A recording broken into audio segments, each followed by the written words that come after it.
First question, what to do right now?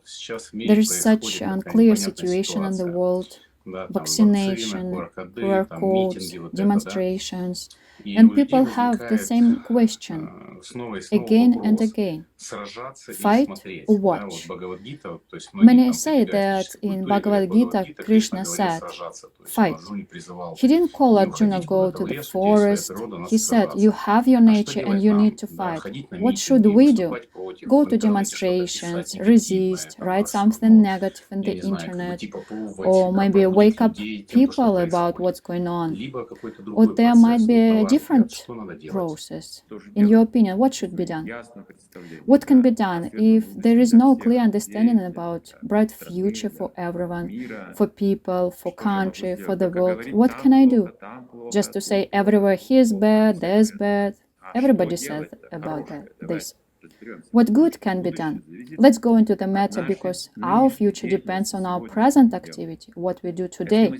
If we are busy with fault finding, then our future will be the same. It will be rotten, you see? What we establish today, which seeds we plant so that they bloom up in the future. Let's think about this together. This is my offer. Can we say that what we have today is the consequence of our actions, our karma? The situation we have right now in the world hasn't been created without our participation. It might be difficult to accept if it's true. Certainly, this is true. It's a participation of each of us.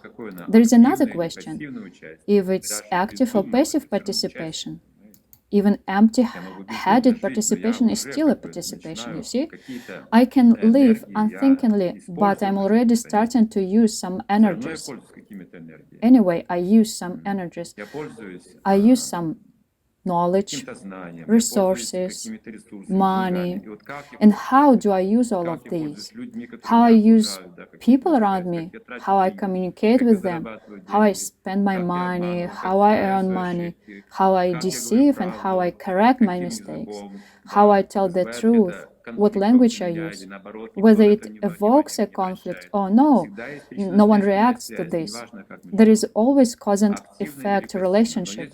It doesn't matter how we live, actively or passively, but there is such a thing as active fool or passive fool, and an active fool is more dangerous than the passive one. He is fool, but he can't do so many things as the active fool.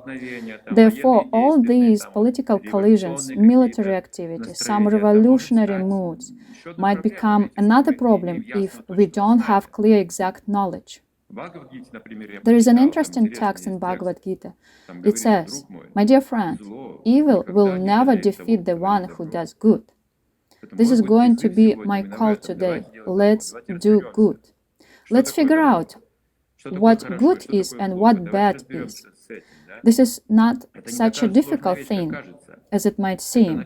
This essence of truth is written in ancient books. The essence of all virtue is set forth. There are even formulas. But how to accept it? Will I be able to accept it? Or how will every one of us be able to accept it? Don't do to others what you wouldn't want to do to yourself.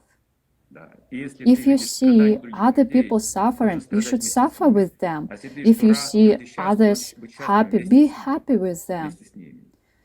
It's not like we're happy when someone has problems and suffer when someone lives better than us and we start to envy. This essence is known.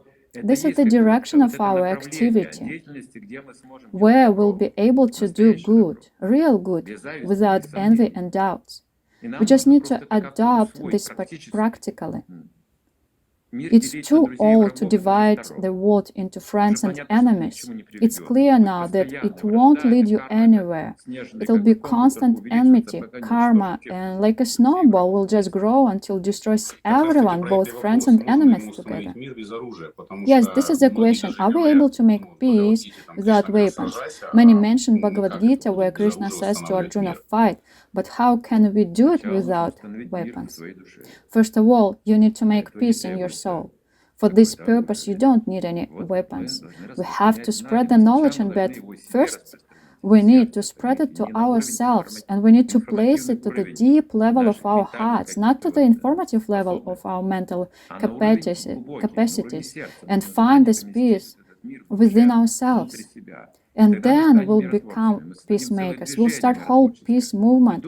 Don't think it's difficult. If we start with ourselves, we can do it. We'll have such a power, strength, and knowledge how to do it. Every person has this knowledge potentially, any person.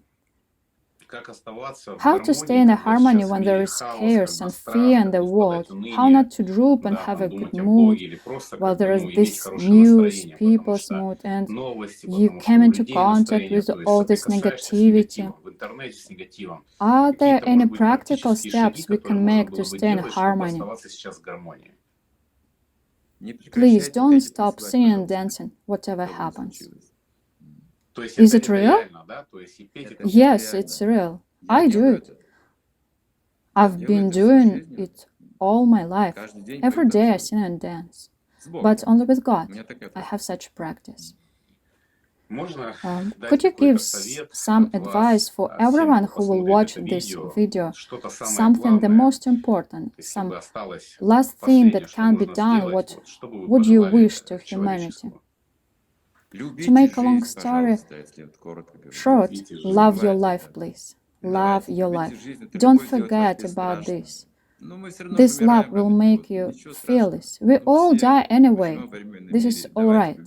Love your life. So to love each moment of your life and be grateful for it? Yes. Be happy and joyful.